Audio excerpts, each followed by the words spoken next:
मित्रांनो, धंदा बंद करून म्हटलं डिझेल सरलेला आहे. दर्यापूरमध्ये शॉर्टेज आला डिझेलचा. आता किती खराब दिवस पाहा लागतात काय नाही. आता डिझेल सरलं, 2 पैसे धंदा करावा लागते गाडीचा. आता काय सांगा कुठून पैसे देणार आहे? सरकार तर काही रोजगार तर काही देऊन नाही राहिला आम्हाला. आता हे भलके धंदे झाले लावून आता कामं करावं की काय? सर्व ड्रायव्हर बंधूंना सूचना की आपल्या दर्यापूर येथे डिझेल भेटत नाही आहे.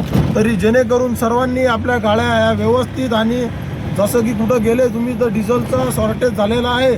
म्हणून कसं आहे, आपले ड्रायव्हर बंधू कुठंही न थांबले पाहिजे. त्यासाठी पहिलेच आपल्या गाडीची जर टाकी फुल होत असेल तरच करावे आणि भाडं घ्यावे, अन्यथा भाडं घेऊ नये.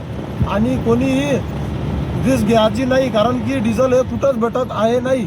थोडंफार पंपावर जे काही डिझेल होतं तेच भेटून राहिलं, बाकीचं डिझेल हे बंद झालेलं आहे. आता मी सध्या डिझेल टाकलेलं नाही, भाड्यावर चाललो, गाडी डिझेल नाही आहे. आता पाहू पुढे काय होते. चला ठीक आहे, सर्वांनी पहिलं लक्ष द्यावं, नाहीतर मग कसं होणार आहे, डिझेल नाही आहे आणि आपण गाडी घेऊन चाललो जाऊ आणि तशीच गाडी आपली उभी राहणार आहे. त्यासाठी कसं सर्वांनी लक्ष घ्या, माहिती करा डिझेल कुठं भेटते, कोणत्या पंपावर नाही भेटत, आणि मगच आपली गाडी काढायची. ठीक आहे, चला धन्यवाद भाऊ.